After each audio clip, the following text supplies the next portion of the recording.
Olá pessoal e bem-vindos de volta ao Subset. Eu sou o seu narrador pessoal. Primeiro temos uma vizinha tão obcecada com a vida alheia que decide chamar a polícia só porque uma mãe ousa chegar a casa sozinha. Depois vamos conhecer uma condutora desastrada que tenta usar lágrimas de crocodilo para fugir à conta da oficina, mas acaba a levar um valente sermão. E para fechar com chave de ouro, um pedido de desculpas carregado de sarcasmo a uma dondoca que acha que é a dona do rio e que as coleiras para cães são só para os plebeus. Segurem-se bem nas cadeiras porque a falta de noção de hoje bateu todos os recordes. Vamos lá. A minha vizinha, que se acha com direito a tudo e sobre a qual já falei noutras histórias, está completamente obcecada comigo. Parecia que as coisas estavam finalmente a acalmar.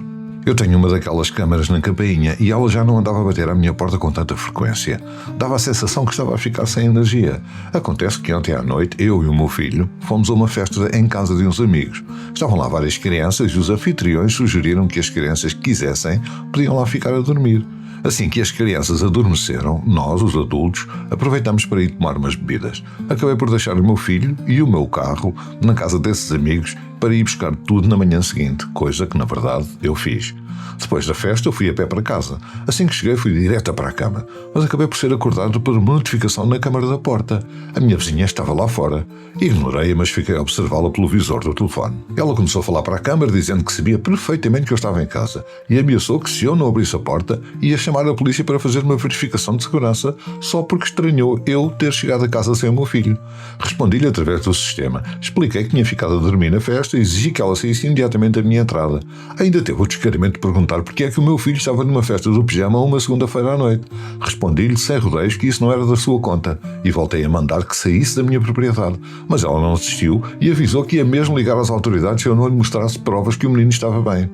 Isto foi a gota d'água. Saí pelos fundos e fui a pé em direção à casa dela. Ela reparou em mim quando eu já estava quase a chegar e começou a correr atrás de mim. Fui direto à porta dela e bati.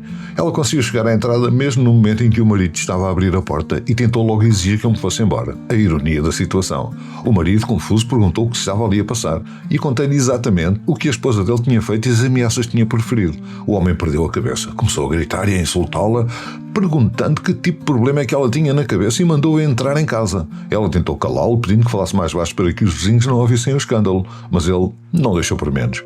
Avisou que os vizinhos já a consideravam uma palavra que não vou repetir aqui, de tanto a verem bater à minha porta. Ela ainda lhe pediu para parar, mas o marido não cedeu e ordenou novamente que ela entrasse. E lá foi ela, de cabeça baixa, para dentro de casa.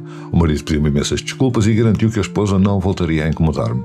Eu estava a sentir-me bastante desconfortável com toda aquela gritaria e com os palavrões, e para ser sincero, ainda estava um pouco sob o efeito do álcool. Por isso, limitei-me a dizer que estava tudo bem e voltei para a minha casa. Até agora não houve mais batidas na porta. Vamos lá ver o que o futuro nos reserva. Há vizinhos que precisavam mesmo de arranjar um passatempo em vez de passarem a vida a cuscar pelo buraco da fechadura. Ainda bem que o marido a meteu na ordem. E por falar em pessoas que não sabem estar, a nossa próxima história mostra-nos o que acontece quando alguém decide misturar condução, telemóveis e muita, mas muita lata. Parei no semáforo vermelho. Estava tranquilamente a falar com uma pessoa que seguia no banco ao meu lado quando de repente alguém me bateu com estrondo na traseira do carro. A minha cabeça bateu com força no encosto do banco. Olhei imediatamente para o espelho retrovisor e vi uma jovem com ar em choque a segurar o aparelho na mão. Saí do carro, ela começou logo a chorar compulsivamente e a pedir imensas desculpas. Nisso, um outro veículo parou ao nosso lado. A condutora desse carro disse-me que tinha visto a jovem em excesso de velocidade entretida a escrever mensagens e fez questão de me dar o seu contacto para servir de testemunha. A jovem que nos bateu continuava a chorar, a prometer que pagava tudo, a implorar para que eu não chamasse a polícia nem a seguradora. Olhei para os danos e, no meu caso, não pareciam muito graves. O carro dela estava bem pior, até porque era um pequeno carro de 2 portas que tinha acabado de chocar contra o meu grande SUV. Perguntei-lhe mais uma vez se ela estava a ser honesta e que se ia mesmo cobrir as despesas. Ainda a soluçar, ela garantiu que sim.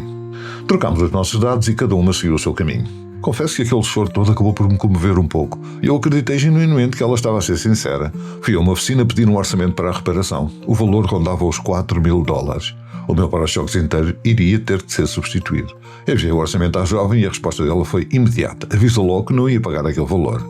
Como assim? Ela começou a desculpar-se, dizendo que a situação financeira atual era muito difícil e depois teve o descaramento de dizer que eu tinha de pedir vários orçamentos diferentes para que ela pudesse escolher o que mais lhe agradasse. Eu já tinha ouvido o suficiente. Como ela não cumpriu com o nosso acordo, desliguei-lhe a chamada na cara. Liguei logo para a polícia, depois falei com a senhora que tinha testemunhado o acidente e por fim contactei a seguradora. O agente da polícia chegou para inspecionar os danos, perguntou-me por que motivo não tinha ligado logo no momento da colisão. Expliquei-lhe que a condutora tinha prometido pagar tudo imediatamente, mas depois voltou atrás com a palavra. Forneci-lhe também o contacto da testemunha. A polícia entregou-me o relatório do acidente e a minha seguradora tomou conta do assunto. Nem uma hora tinha passado quando o meu telefone tocou. Era a jovem. Com puro veneno na voz, rosnou do outro lado da linha a perguntar como é que eu tinha tido a coragem de lhe fazer uma coisa daquelas. Foi exatamente nesse momento que ela levou uma grande lição verbal. Uma educação de que claramente precisava como se comportar na vida. Disse-lhe com todas as letras que ela tinha batido contra mim porque ia em excesso de velocidade e agarrado ao telefone, que a culpa era totalmente dela, que foi ela quem causou o acidente e mais ninguém, e aconselhei-a a crescer de uma vez por todas e a assumir as consequências das suas próprias ações. Depois disto, simplesmente bloqueei o número dela. É o que dá a tentar dar a volta a quem está cheio de boa vontade, mas se acham que a falta de noção fica por aqui, esperem até ouvir esta última história. O nível de ironia é tão épico que até dói, dedicado a todos aqueles donos de cães que acham que o mundo gira à volta do umbigo deles. Queria aproveitar este momento para pedir as minhas mais sinceras desculpas à senhora que andava a passear com os cães este fim de semana. Estava eu, como tanta outra gente, a dar um passeio à beira-rio para aproveitar o bom tempo quando os seus cães se aproximaram. Como manda a lei, e porque havia pessoas por todo lado, crianças, idosos, pessoas com mobilidade reduzida e dezenas de outros cães, eu levava o meu cão pela coleira. Mas eu estava lamentável e indesculpavelmente na ignorância de que a senhora é, na verdade, a dona do rio. Não fazia ideia que as regras pura e simplesmente não se aplicavam a você. Até tenho vergonha de admitir que não tinha a mínima noção do quão especial a senhora é. Caso contrário, teria chutado no meu próprio cão, para dentro d'água, e feito uma reverência profunda. Quando os seus cães, completamente soltos e sem qualquer tipo de supervisão, correram diretamente para o vizinho do meu, eu devia ter ordenado ao meu cão que se deitasse no chão para se deixar morder, e naturalmente devia ter-me oferecido para ser atacado também. A senhora tinha, como é óbvio, toda a razão quando veio a correr e a gritar comigo para eu agarrar no meu cão.